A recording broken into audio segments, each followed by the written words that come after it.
Assalamualaikum warahmatullahi wabarakatuh. Perkenalkan, saya Asep Nurjaman dari MTS Al-Faqihiyah Desa Ranca Kolek, Kecamatan Arjasari, Kabupaten Bandung. Dalam hal ini, saya adalah mahasiswa Daljab 2022 yang ditempatkan di Universitas Islam Negeri Sunan Gunung Jati, Bandung. Materi dalam video pembelajaran yang akan saya bawakan yang sesuai dengan RPP, silabus, LKPD, dan yang telah saya buat.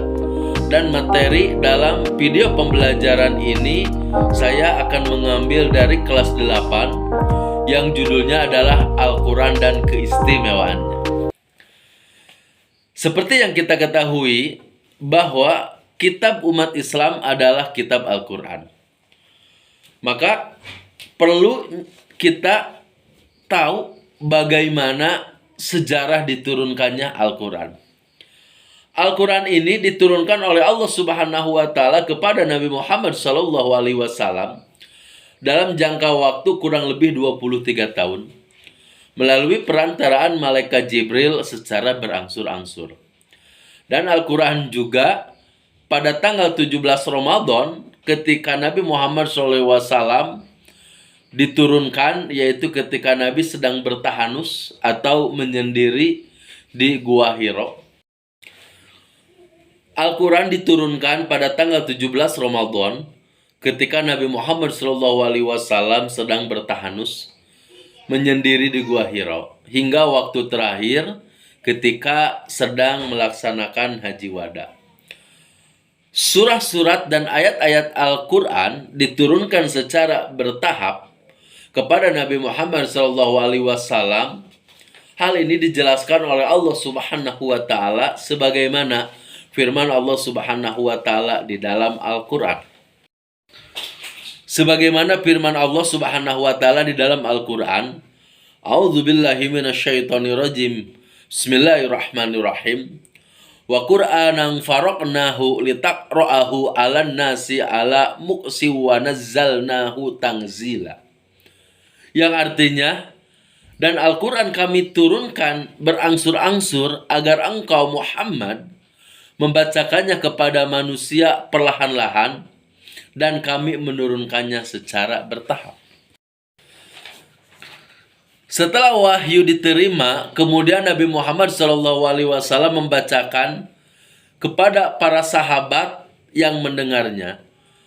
Para sahabat diperintahkan untuk mencatat ayat-ayat tersebut di atas kayu, pelepah kurma, di atas batu, tulang unta, dan sebagainya.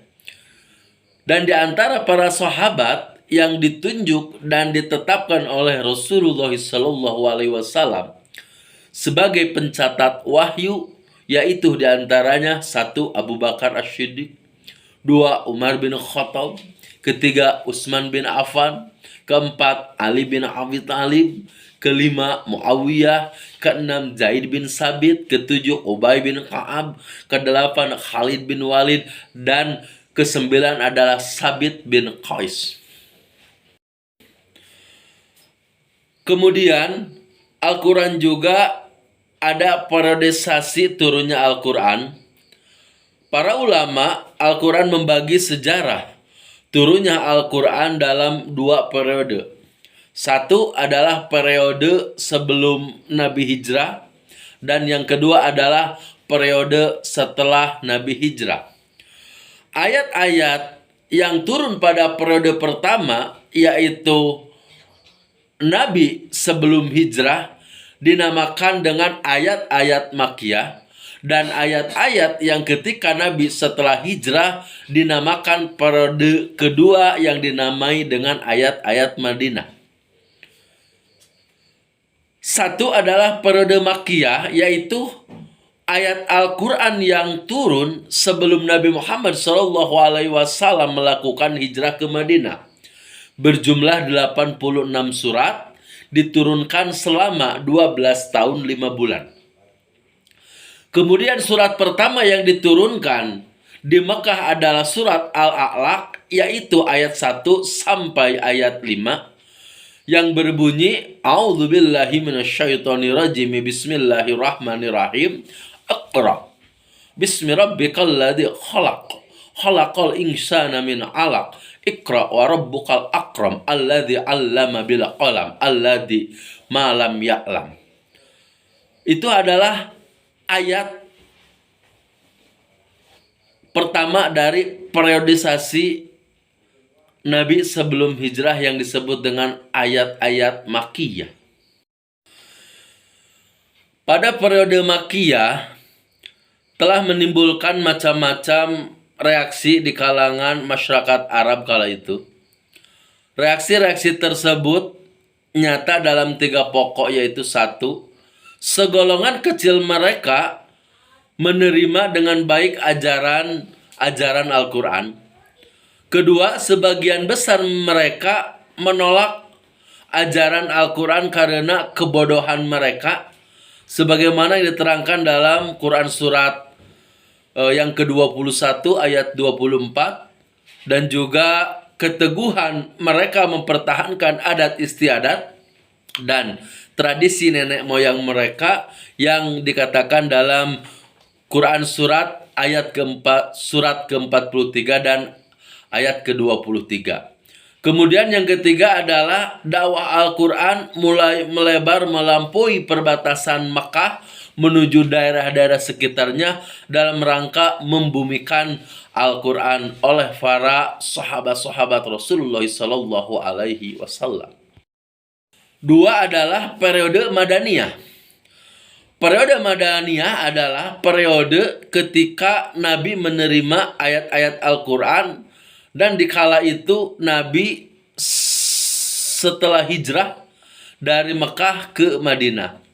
Ayat Al-Quran Madaniyah ini berjumlah 28 surat, turun selama 9 tahun 9 bulan.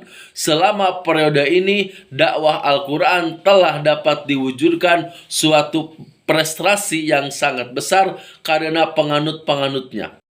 Dan ayat Al-Quran terakhir yang diturunkan oleh Allah Subhanahu wa Ta'ala kepada Nabi Muhammad SAW adalah surat Al-Maidah ayat 3 yang berbunyi A'udzubillahi minasyaitonirrajim. Bismillahirrahmanirrahim. Al-yauma akmaltu lakum dinakum wa asmamtu alaikum. Al-ayah. 2 adalah sejarah pembukuan Al-Quran. Adapun sejarah dari pembukuan Al-Quran dibagi ke dalam 2 tahap, yaitu yang pertama, Al-Quran pada masa Rasulullah Sallallahu Alaihi Wasallam. Pada masa ini Al-Quran diturunkan ayat demi ayat dan surat demi surat. Karena kefasihan dan keindahan bahasanya luar biasa, ia tersebar dengan cepat dan menakjubkan secara sembunyi-sembunyi dalam malam-malam yang gelap. Kaum muslimin datang mendekati rumah Nabi Muhammad SAW untuk mendengarkan ayat-ayat Al-Quran yang sedang beliau baca. Kaum muslimin juga bersungguh-sungguh dalam menghafal dan mempelajari ayat Al-Quran.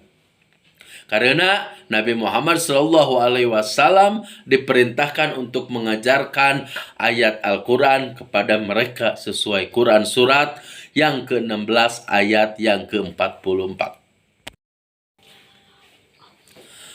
2. Al-Quran pada masa Khulafaur Rasyidin. Sesudah Rasulullah SAW wafat, maka Ali bin Abi Thalib diam di rumahnya untuk menghimpun Al-Quran dalam satu mashaf. Menurut urutan turunannya, dan belum 6 bulan sejak wafatnya Rasulullah SAW, Ali bin Abi Thalib telah merampungkan penghimpunan Al-Quran dan mengusungnya ke atas punggung onta.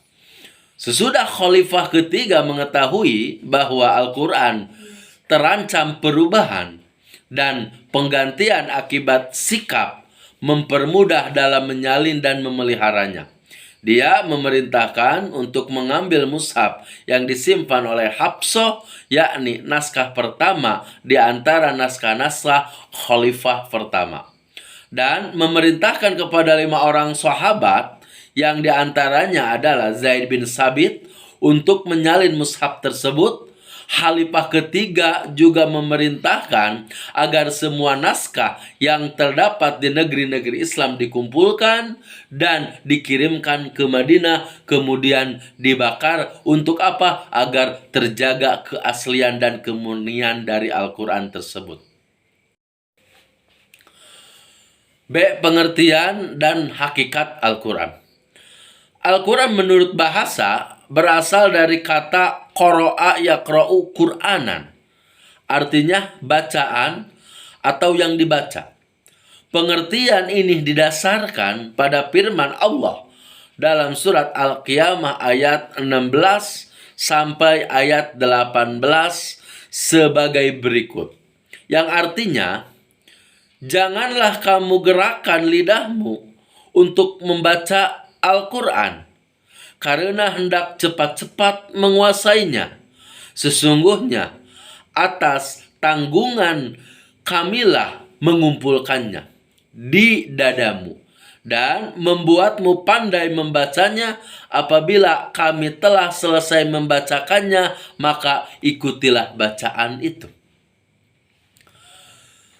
Adapun menurut istilah, Al-Quran adalah kalam Allah Subhanahu wa Ta'ala yang diturunkan kepada Nabi Muhammad Sallallahu Alaihi Wasallam sebagai mujizatnya. Dan bagi yang membacanya merupakan ibadah. Al-Quran adalah firman Allah Subhanahu wa Ta'ala yang diwahyukan kepada Nabi Muhammad Sallallahu Alaihi Wasallam sebagai nabi terakhir.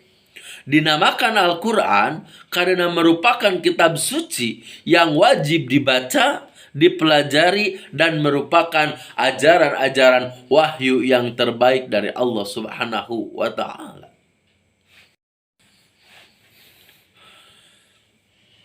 Yang ketiga adalah nama-nama Al-Quran.